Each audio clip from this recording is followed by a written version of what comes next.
Di tengah cahaya Islam yang mulai menyinari Jazirah Arab, terdapat seorang sahabat Nabi yang namanya harum hingga hari ini, Abdullah bin Mas'ud radhiyallahu anhu. Ia dikenal bukan karena kekuatan fisiknya, bukan pula karena kekayaannya, melainkan karena keindahan suaranya dalam membaca Al-Quran. Suara yang mampu menggetarkan hati, membuat jiwa merenung, dan membawa siapapun yang mendengarnya lebih dekat kepada Allah.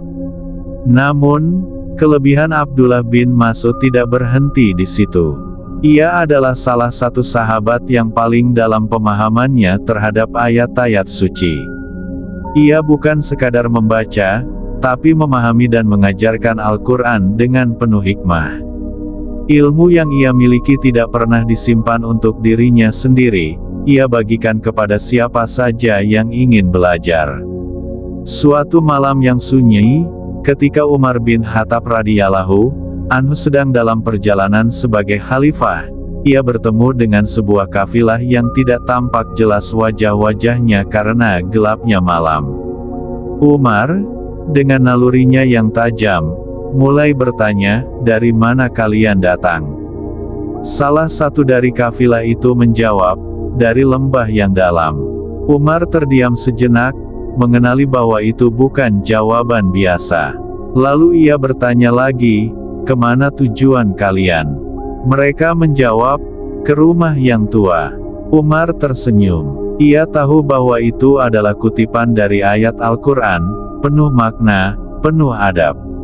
Ingin menguji lebih jauh, ia bertanya, "Ayat manakah yang paling agung dalam Al-Quran?"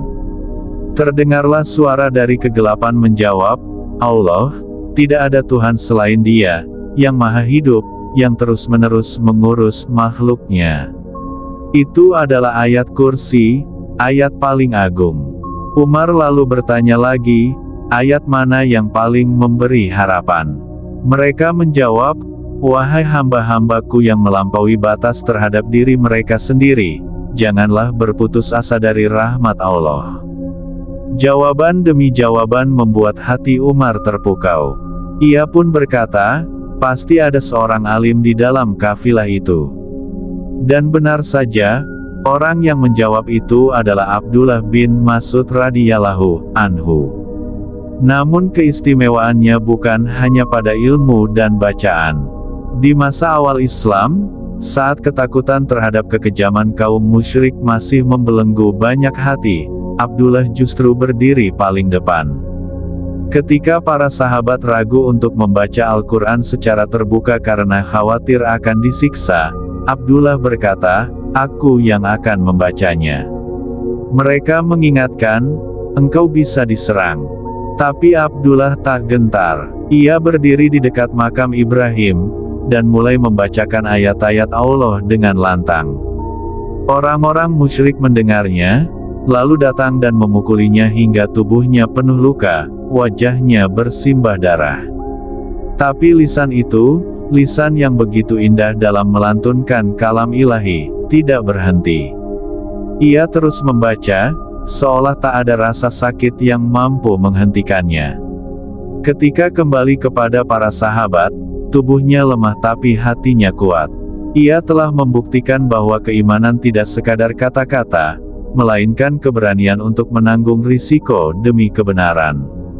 Tak heran jika Rasulullah Shallallahu alaihi wasallam pernah bersabda, "Bacalah Al-Quran sebagaimana Ibn Mas'ud membacanya." Sebuah pujian langsung dari Nabi kepada Abdullah bin Mas'ud, tanda akan keistimewaan beliau.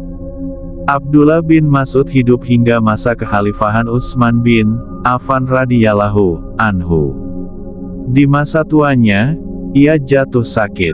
Khalifah Utsman datang menjenguk dan menawarkan bantuan finansial yang sebelumnya tidak pernah diambil oleh Abdullah. Namun, dengan lembut Abdullah menolak. Ia bahkan tidak ingin uang itu diwariskan kepada anak-anaknya. Dengan tenang, ia berkata, "Aku telah mengajarkan anak-anakku untuk membaca surah Al-Waqiah setiap malam. Karena aku mendengar Rasulullah Shallallahu alaihi wasallam bersabda, barang siapa membaca surah Al-Waqiah setiap malam, ia tidak akan tertimpa kemiskinan. Malam itu, ketika dunia terlelap, Abdullah bin Mas'ud pergi meninggalkan dunia fana. Lidahnya masih basah dengan zikir dan ayat-ayat Allah. Ia wafat dalam keimanan, meninggalkan teladan, dan mengukir nama abadi dalam sejarah Islam. Semoga Allah melimpahkan rahmatnya kepada Abdullah bin Mas'ud radhiyallahu anhu, dan menjadikan kita termasuk orang-orang yang meneladani keberanian, ilmu, dan cintanya terhadap Al-Quran.